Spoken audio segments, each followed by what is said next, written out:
some stereotypes, we mean, and not some stereotypes, but basically administrative stereotypes. Okay. Thank you very much. Good afternoon, everyone. I feel the tremendous responsibility of standing between you and the reception, so I try to be informative and interesting. Since I'm going to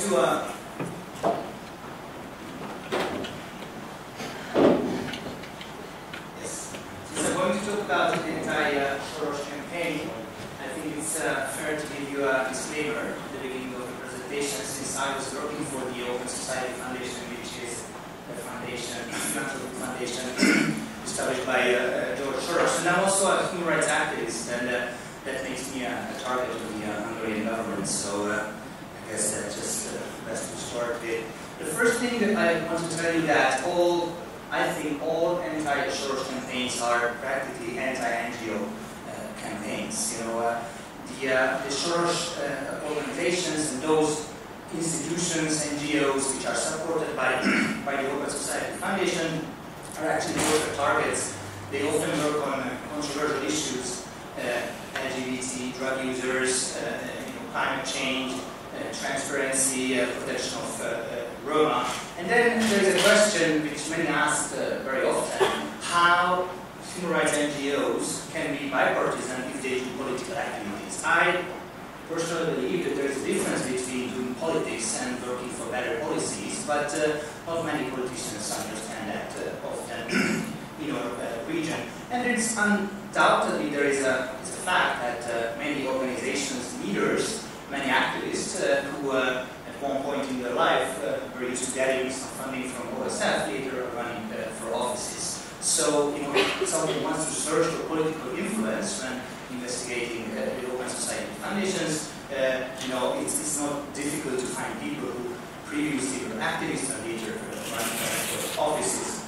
Another question, which I think would be probably it could be a topic of another presentation, is the role of human rights watchdogs and civil liberties watchdog organizations in environments, in difficult political environments where the opposition is either weak or delegitimized or practically missing. That's actually the case in Hungary right now. You know, if you are replacing every single member of the Constitutional Board with loyal party soldiers, then at the end of the day, it's going to be independent constitutional lawyers, mostly associated with human rights organizations, who are going to deliver some kind of monitoring or critical work on constitutional court judgments. That's the actual kind of policy-related work I'm talking about, or I talked about before. Why NGOs and why now?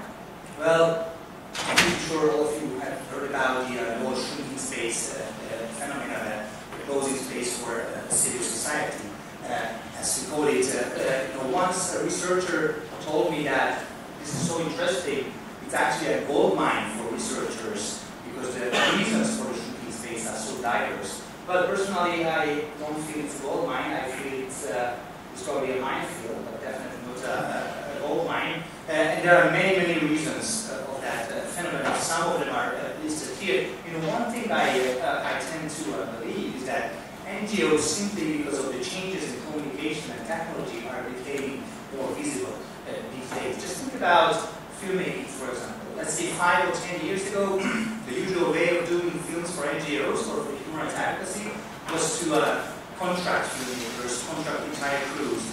These days, with a single cell phone and with a single editing software, one is able to make a good movie. So I do believe that these organizations are now more visible than they used to be. In Central and Eastern Europe, because of the difficult media situation, some of these NGOs, some of these organizations are actually growing and enjoying a larger role in investigative reporting. Again, I'm sorry if I bring Hungary as an example again, but practically really investigative reporting work, also in Romania, also in Hungary, very often done by NGOs, independent NGOs, sometimes human rights organizations, but they definitely see organizations. Now, you know, unlike political parties, these organizations don't run on elections. And especially in Central and Eastern Europe, they very often lack real membership. Now, why that's a problem? It is a problem because when politicians are telling from where do you get your legitimacy, from where do you get your credibility, which constituencies you are representing, very often these NGOs are only able to point to a handful of members, so let's say a few hundred members, or in better cases, a few thousand people. While political parties, even the smaller ones, are representing hundreds of thousands of people. So that's one of the sources of the war should be space problem. Another problem is funding, especially in Central and Eastern Europe. Very often funding does come from non-controlled sources, and that's a problem for politicians. If you talk about the shrinking space issue, the whole foreign funding and foreign agent laws issue is impossible to miss. You know, Russia 2012, that was probably the first real effort to try to get rid of critical NGOs. By 2016, nearly 150 organizations were listed as foreign agents. 30 of them were actually stopped operations. And by 2016, OSF, and it's important to know that this is not an anti-Soros campaign. The MacArthur Foundation and many other foundations who did non-profit work, who did finance independent institutions. Am I talking too fast? No. Were actually also banned from Russia. So I wouldn't call it an anti-Soros campaign. I wouldn't call it an anti-Soros campaign what happened in Israel in 2016, but it's really interesting to know that 25 out of the 27 organizations which were listed as foreign organizations getting foreign funding were actually human rights groups working on the territories and other important human rights questions.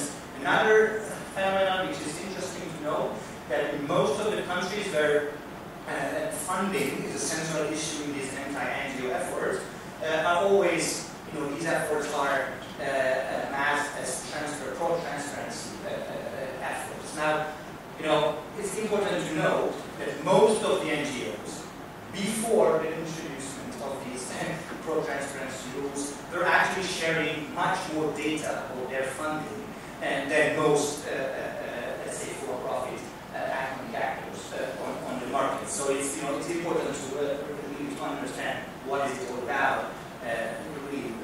Trust me, it's not about transparency. All right, so let's talk about the anti-Soros campaigns. What countries we are talking about. You see the countries listed in on the slide. What are some common points? A few exceptions. It's really never about Mr. Soros or the OSF. It's about the NGOs and the work they do.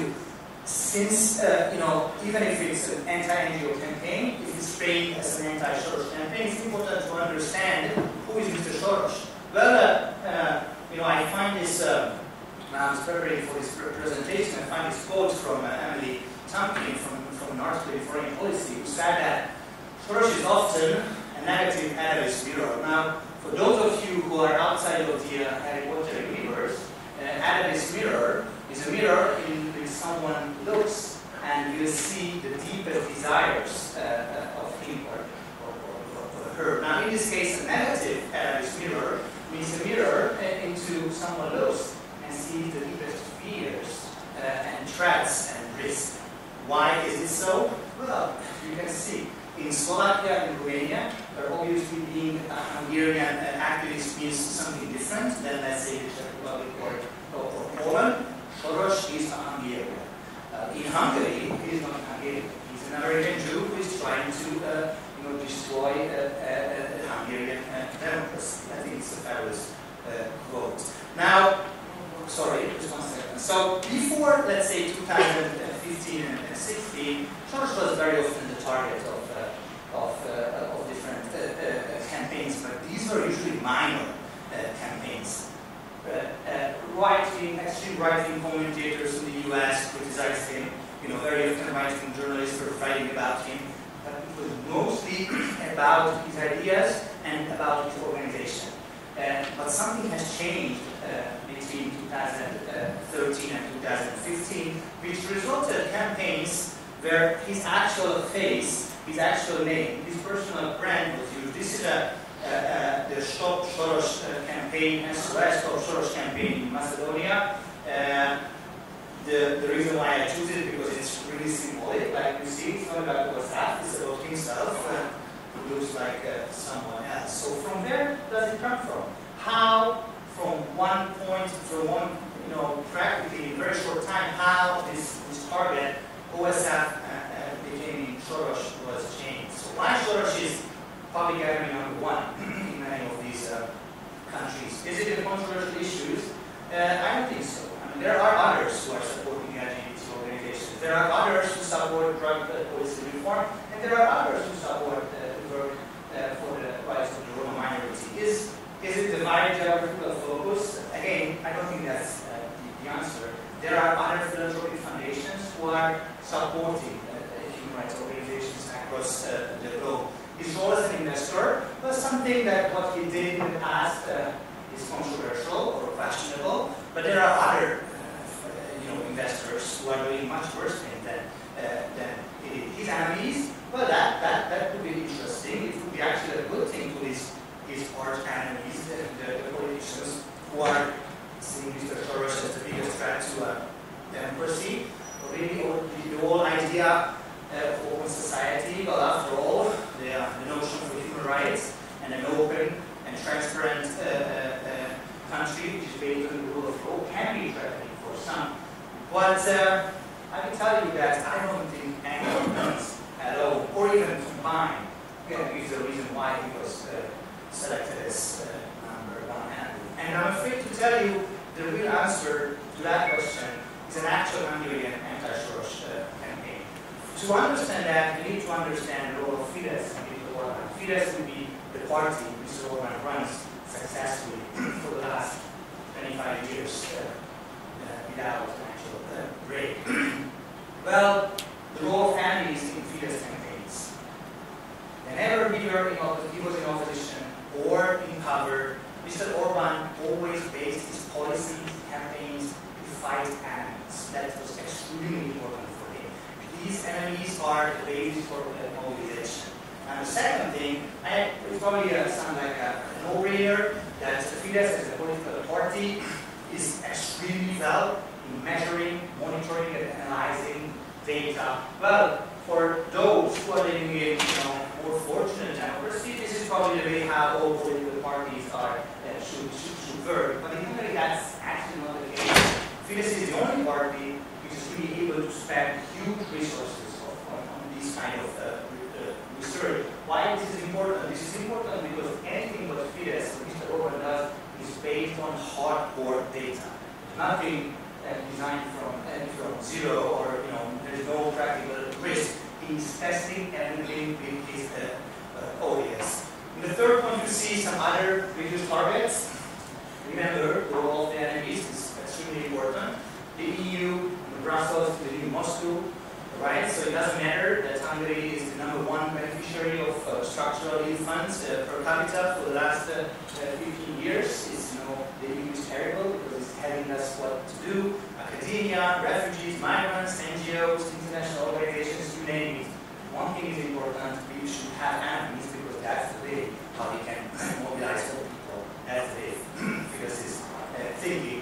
Now, 2010, we are getting there, don't worry. There was a huge Fidesz victory. Fidesz actually won constitutional supermajority, practically destroyed the opposition, and they did a new enemy target.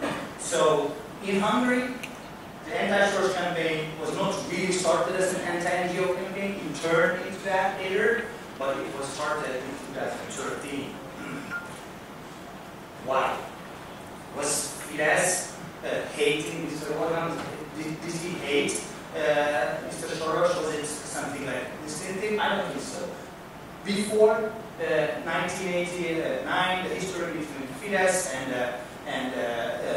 Mr. Soros and Orban was actually a very good one. Mr. Soros gave scholarships to Fidesz leaders, among them Mr. Orban as well, who went to Oxford to to educate himself there just before 89. Mr. Soros financed the Fidesz party, and many times said that it's actually the party is his favorite among the Hungarian new democratic movements. But even in 2010, they were not in conflict. This is a picture from 2010 when Mr. Soros visited the Hungarian parliament. You see Mr. Orban here. Do they look like arch enemies? I don't think so. So what went wrong?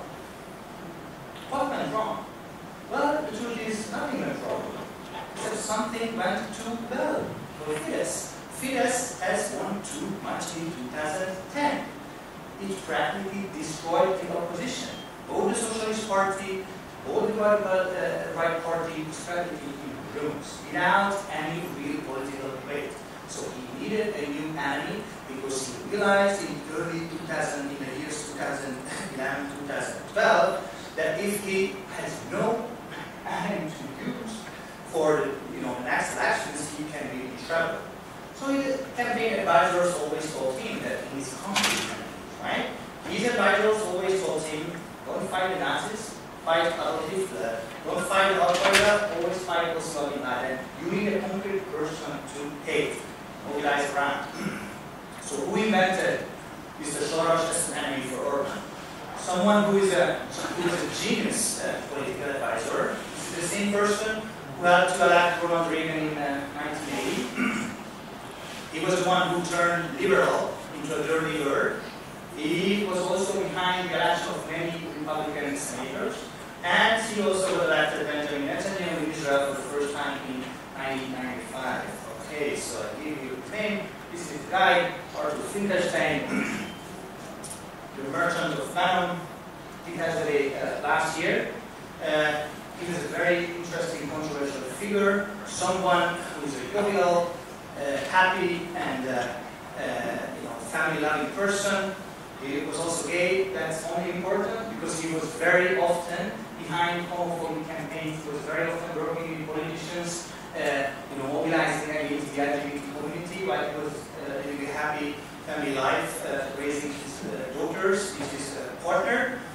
He was also Jewish, just to mark that. How do we know this? It's very often to get into the territory of conspiracy theories and talking about Soros or how did it happen.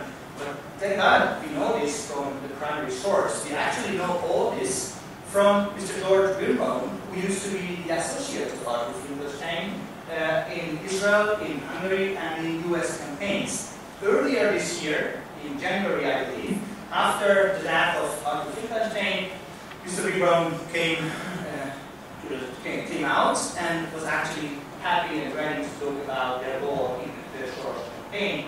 If you don't believe me, just Google his name and you'll find fascinating articles about how this whole thing was developed, because it was developed and invented. In 2008, thanks to Orban's friend, Benjamin Netanyahu, Finkelstein and Orban started to work for Mr. Orban, and in 2013, again, this is not from me, this is coming from Mr. Wilhelm, they told Mr. Orban to target Soros as an enemy. Why? Why Soros? Because for Orban, he is just the perfect enemy. If someone who needs to design the best enemy for Mr. Orban, who was actually fearing a threat from the radical right, because that was the kind of only free political movement which remained after 2010, he was again the perfect candidate to mobilize against. He's a foreigner, born in Hungary, but left after the Second World War, so he's an American. He's also Jewish. The anti-Semitism is a strong issue in Hungary. This is a country where the Hungarians' role in the Holocaust was never openly discussed. During the communist time, it was a taboo. It remained a taboo for the last 30 years. There were no state programs, no education programs to understand how, effectively Hungarians were actually helping, 600,000 of the fellow citizens to be taken away, and most of them got killed in concentration camps. He's extremely rich. He's rich behind imagination, and he's fortunate some deals with, some criticize, some question, but most of you will understand at all. Remember, we are in post-2008 era, where Hungary, which was heavily beaten by the financial and economic crisis, it incurred financier was not really a good one. So anyone who played a role as an investment banker or as a hedge fund manager in those times was not enjoying a good reputation. And he was not elected, not even a politician, yet he enjoyed some political influence. He never lived in Hungary after his childhood, and he was actually known to be honest, to fight back and not have a reaction on critique. Just to give one small detail about the level of knowledge about anti-Semitism and the way how Hungarians think about Jewish people. A recent poll done by the CNN revealed that 20% of Hungarians are happily anti-Semitic, and another 10% is considered to be mildly anti-Semitic, so that's about 1/3 of the population. And another data which is even more striking to me, 25% of Hungarians, that is every fourth Hungarian, believes that the first population is 20% is Jewish. So that would make 1.5 billion Jewish people instead of the real figure, which is somewhere close to 50 million. That's a factor of 100 mistake. So the actual campaign started in 2013 as an anti-OSF, as an anti-EEA Norway grants campaign. That issue actually, by the way, 6 years after, still not resolved. The Hungarian government is ready to give up the participation of Hungary in the whole Norway grants mechanism because the EEA Norway grants management is not willing to give a veto right to the Hungarian government in the question of the NGO funds. The NGO funds is about 1/10 of the whole amount. So Hungary would say no to tens of millions of euros in order to be able to tell which organizations should get the funds from the NGO funds. The campaign worked pretty well. Remember what I told you about Fidesz analyzing, mobilizing, monitoring, everything. And then Mr. Soros was used in the 2014, 15, 18, and 19 elections. It's kind of hard to give you a sense what does that mean when there is a campaign in Hungary where I would say 85% of all media is owned by Mr. Orban or his friends, where it's practically impossible to post billboards on anywhere, not just on highways, anywhere, without making deals with Mr. Orban's friends. So when there is a billboard campaign against Soros or against migrants, then it's actually possible that you land at the airport and on your way to the centrum, you won't see anything else, just anti-Soros or anti-migrant billboard. Maybe some telecom, maybe some big pharma, but that's it. It's really, when there is a campaign, there is a campaign. So we will go visual in a minute. Another element which is impossible not to talk about, after actually sheer luck. Remember what I told you, this whole thing started in 2013, the refugee crisis was over. So then Mr. Orban, not for the first time actually, but really lucky with the refugee crisis. He was actually one of the first to spot the so-called political opportunity in all this. Mr. Soros saw as a humanitarian crisis to solve. Mr. Orban saw as a huge, tremendous political opportunity to capitalize on, which is why he chose to be that guy in Europe. And instead of helping people, he started to build a fence and border wall that was extremely popular. Of course, Mr. Soros and OSF were vocal and outspoken on the refugee crisis and suggested possible solutions. Everything was just spoiled on fire. Things got really nasty from now on. Two last points.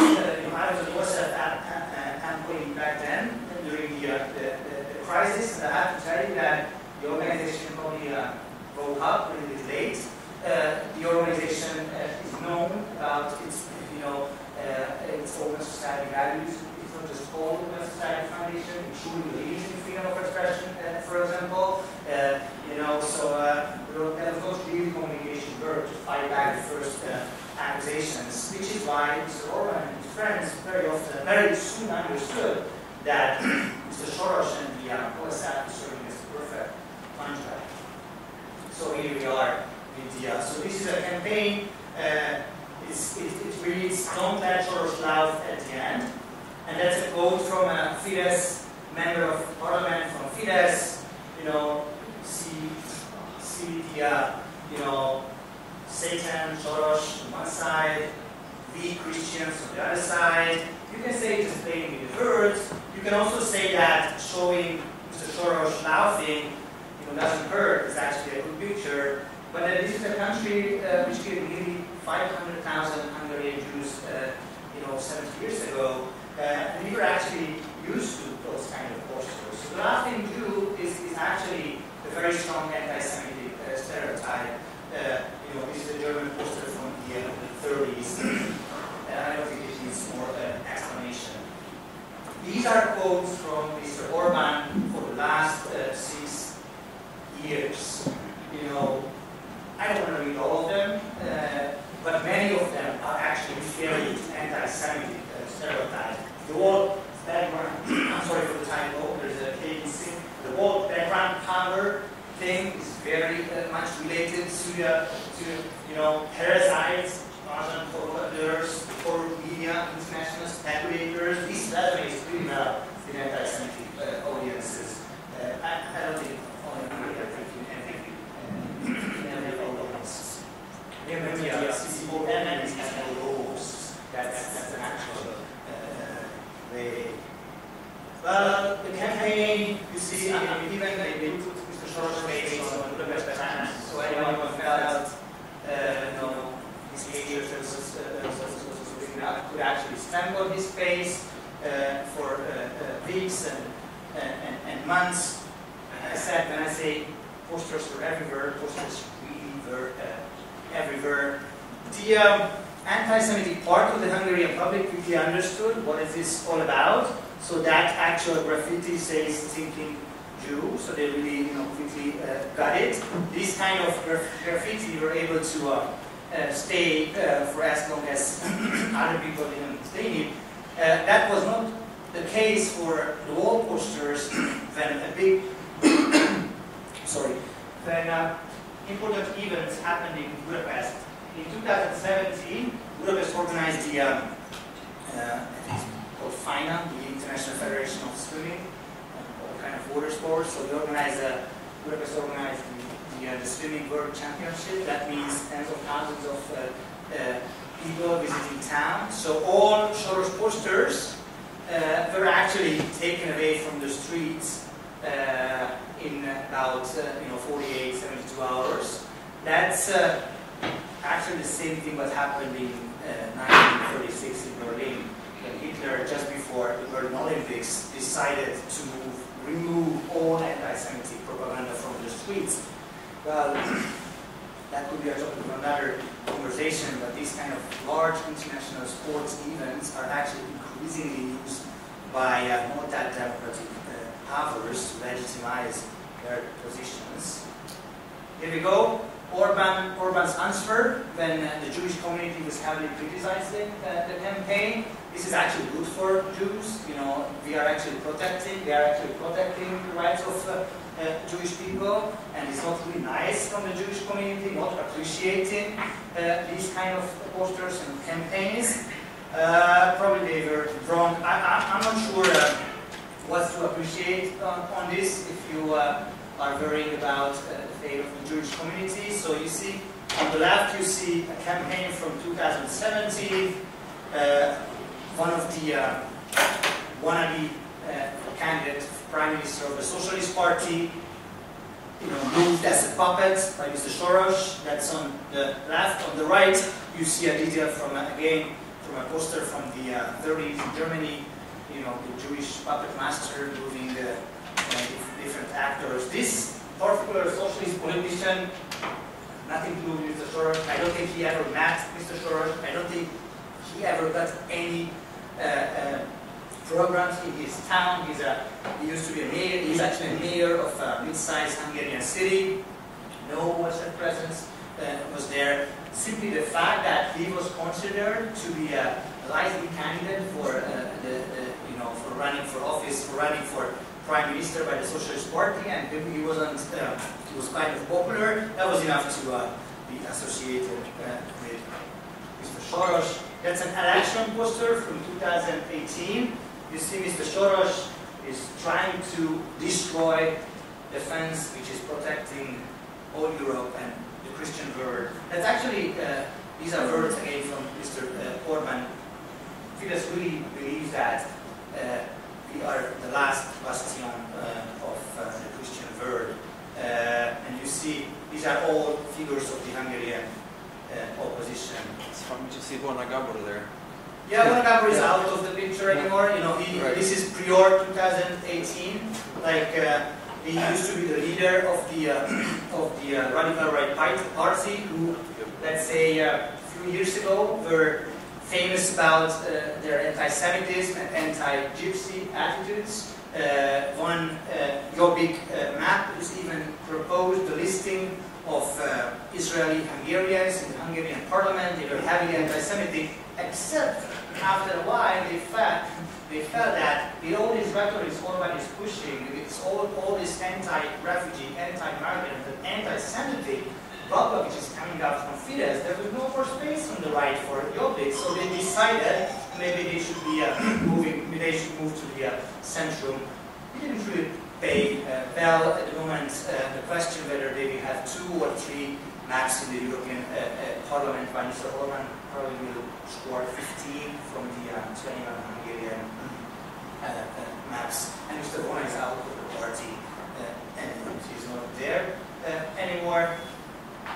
That's actually, if you would think that these times are done, this is 2019. Remember the background cover, you know, the puppet master who moves everyone. It says, you have the right to know what Brussels is preparing for. That's actually the poster which pissed off members of the European People's Party so much that after, you know, practically not really reacting on destroying the rule of law, on decreasing democratic standards, or on all this anti-migrant and anti-Semitic campaign, finally decided to move and suspended Fidesz's voting rights in the European People's Party. That's the actual poster. Yes. Again, remember, it was started as an anti-Soros campaign, turned into an anti-NGO campaign, but it was started as an anti-Soros campaign, so everything which was associated with Mr. Soros must suffer. That's the case of the Central European University, which is a Soros-established institution. It's actually the best higher education institution in Central and Eastern Europe, but that doesn't matter. Doesn't matter that there were tens of thousands of people demonstrating for the university. It did not matter that the Hungarian Academy of Sciences also protested against the law, which primary target was the CEU. So practically CEU is leaving Hungary. There are some desperate efforts to save it and keep it in Budapest, but if you ask me, it won't really happen. So they created the Soros meme, and they used anti-Semitic propaganda to kind of get votes. But I think it would be an oversimplification to call Mr. Orban an anti-Semite. I mean, first of all, he has very strong connections to Mr. Netanyahu and in general with right-wing circles in Israel. He has very good connections with certain Jewish circles, who are very often defending him in front of international institutions and kind of, proving that this government is not anti-Semitic. Fidesz also gave billions, tens of millions of euros to a new Holocaust museum. It's actually not open. It's ready for about 4 years ago. Was completed, but the museum is not open. because the Jewish community can simply not approve, simply cannot approve the concept of the museum. But again, is he an anti-Semite? I don't think so. And I don't think it matters if Mr. Orban is anti-Semitic. What matters is that they were and still are using a globalist type of propaganda. They presented a terrible example of well-working anti-campaigns against Mr. Soros, which then got spread into other countries in the region. They used these anti-Semitic cliches to please their anti-Semitic voters, and it did work. So, using the duck analogy, if something looks like an anti-Semitic campaign, sounds like an anti-Semitic campaign, and people feel that this is an anti-Semitic campaign, it doesn't really matter what Mr. Orban thinks about his campaign. Well, so again, just a few differences between the Hungarian and the other anti-Soros campaign. In Hungary, the campaign focused on Mr. Soros itself, so this was the first country where he was the target, and not his values, his foundations, his funding to different organizations. They also targeted an academic institution. This is probably the only country where a similar thing happened is Russia, where European University from St. Petersburg was closed, and the size is actually different. We are talking about state-run government campaigns. Just between April and July 2017, the government spent about 23 million euros on one single campaign. And you can ask, what is the purpose of all this? And I always say that, as with every great ideas, it serves several goals at the same time. It serves Mr. Orban's political purposes, but at the same time it makes his friends rich. Because if you think about the public procurement process in which the communication agencies that are selected, which are running these campaigns, then don't think about public procurement. Think about friends whose pockets are getting bigger and bigger. And the media space is pretty different. I told you about the billboards and what you see when you see a Hungarian campaign. This is a print screen from origo.hu, which used to be the leading Hungarian news site before someone bought it, and then that someone is actually very close to the head of the National Bank. This site now belongs to the circles of the son of the president of the National Bank, very well known about his ties to Mr. Orban. So all the red words are articles about migrants, and the blue is about migration. So this is when the Hungarian propaganda works. It's kind of hard to miss, right? So what's their purpose? Do you think, are they focusing enough on migrants? Maybe some other articles would be on the left side. So, one question, which is probably obvious, why OSF did not fight back, and that's a really good question, I think. I can only think of reasons such as, everyone has right to express critiques about the work of OSF. Both Soros and OSF were used to attacks. It wasn't Orban who attacked him for the first time, or OSF. Just from the region, Mečiar, Smolta, Fico, Funar from Romania, Kaczynski from Poland. These were all politicians who, at one point during their career, were talking about Mr. Soros. So I think they kind of were used to it, but I think they probably underestimated the significance of all this. And at the beginning, they probably thought that this is a minor issue, and then later they thought that it's not that minor anymore. And then, and at the point when the attacks in 2018 reached a new level, involving secret recordings, wiretapping, fake identities, and the use of private secret service type organizations such as Black Cube. That was the point when it was too much for OSF, which is why the organization has decided last year to move its headquarters and regional hub office to Berlin, Germany, and practically close its Hungarian operations. And that's actually the end of my presentation. And the reason why I end, it's a bit longer than I expected, but I will be very happy to answer your questions either now or after the official. I have two sort of half questions which go a bit whole. The first is, are you sure that it really started then? Because I was living here in Lithuania in the early 90s, and I remember even then strange anti-Soros campaigns. I can't remember when they started, I think around 94 in Respublika, the tabloid, and we saw it also in Latvia. And in those days it was bizarre, as if people were campaigning against sunshine, because Soros was very popular. But it seems to me there's something deeper here than just Orban. And the other question is whether, in retrospect, you could have done anything differently, because it was explained to me very powerfully by a Lithuanian conservative friend of mine, who said, if I want a grant for anything that involves women, gays, any small liberal cause, there's plenty of money around.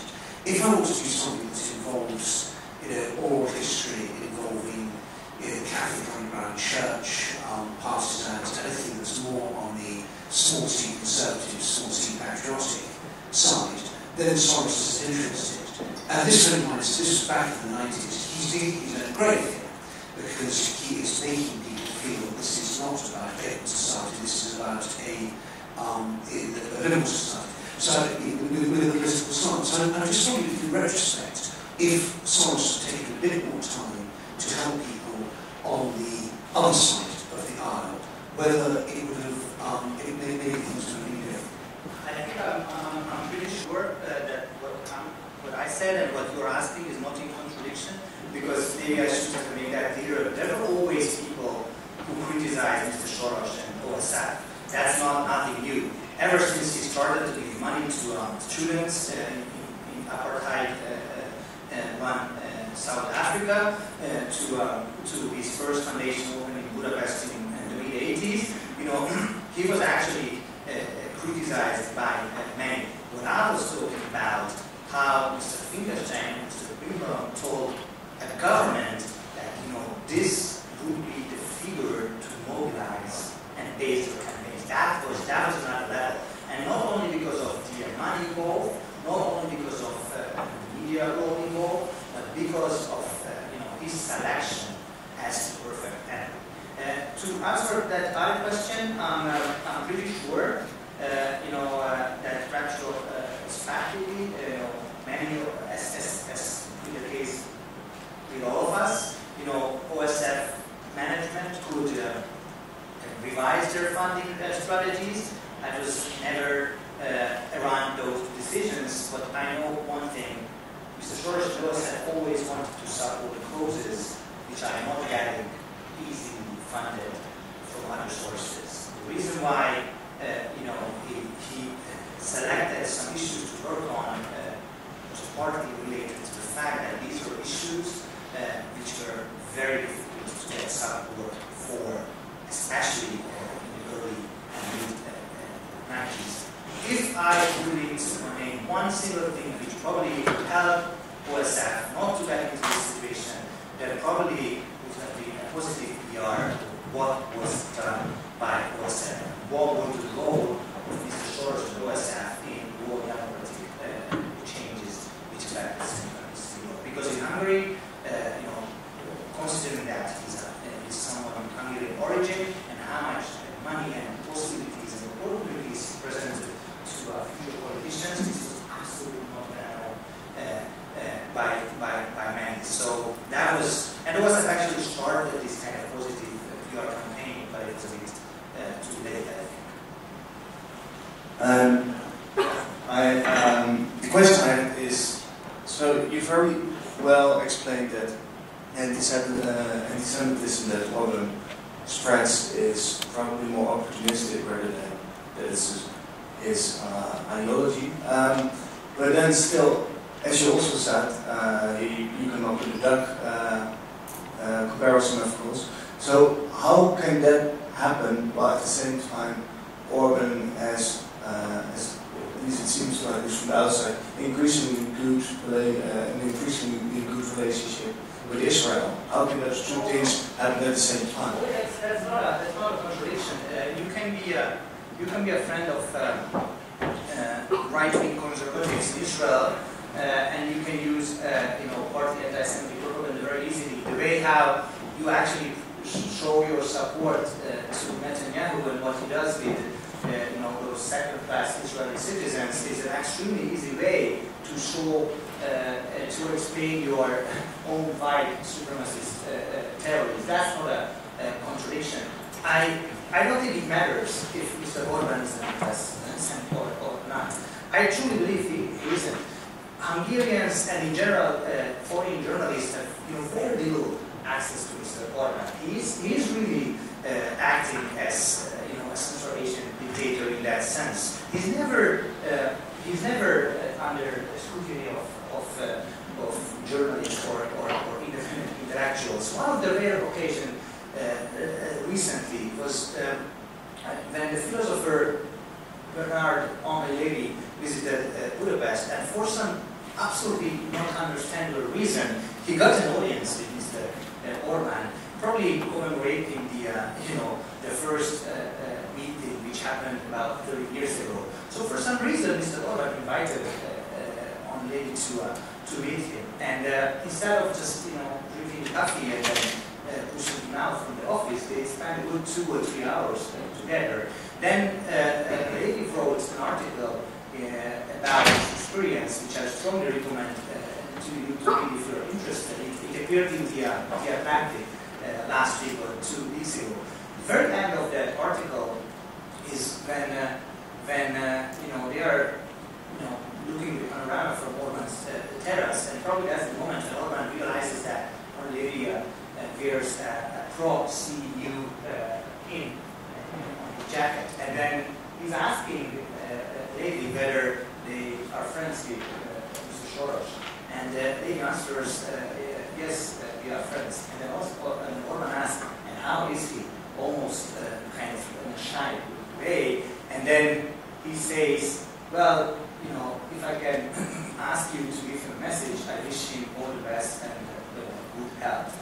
I know it's ridiculous that we are forced to build the picture what he thinks from these kind of small pieces, but I really don't think that he is actually hating Jews. But it doesn't matter. If these kind of posters are the one which you see on the streets, if you are able to put the face of a nearly 90-year-old man on the floor of the trams, and if you are using this kind of anti-Semitic stereotype, then it doesn't matter what you think. What matters is what you do. I also happened to work with Society Institute for a long time, and I was in Renaissance Foundation, which is Soros Foundation in Ukraine board for a while. I've been privileged to get a lot of grants with my colleagues as well from that source, and I think what he has done for the Central Eastern European space and also for the post-Soviet space is extremely important. When you had a list of countries where the Soros is targeted, you didn't have Ukraine. Ukraine had a few waves of anti-Soros campaigns under President Kuchma and then later President Yanukovych. So basically, whenever the Renaissance Foundation was critical or involved in election observation and violations and fraud and stuff, they were immediately targeted as well. And also, I can't remember if you have done that list in the United States, because that's a major case of anti-Soros campaign there. Right, because and what actually unites Orban case and Trump case is immigration issue, of course. Because so that's a huge issue there. And on the issue of anti-Semitism, I think you're quite right. He's very opportunistic. I agree. His kinship with Netanyahu on the right-wing cause, the Semitic causes, means to him much more than the whole issue of whether Netanyahu is even a Jew or not. So that's a big thing. And then one final thing is that, of course, Soros funds a lot of liberal institutions and organizations in the U.S., but in the same time, a lot of extreme left in the U.S. hate him, detest him, and that's where extreme left meets extreme right, because a lot of on extreme left, they also think he's a financier, very rich, one of those persons in a Jewish cabal, kind of controlling the government around the world and violating people's rights to have their own faith in their hands. So that's interesting. I myself, when I had public talks in the US, I would often have a person in the room it was a question, and coming from extreme left background, who would be very critical of Soros and what he does in Ukraine. So just, I'm sorry, no question, but a brief comment. Thank you. Thank you very much. So I think we should just, to end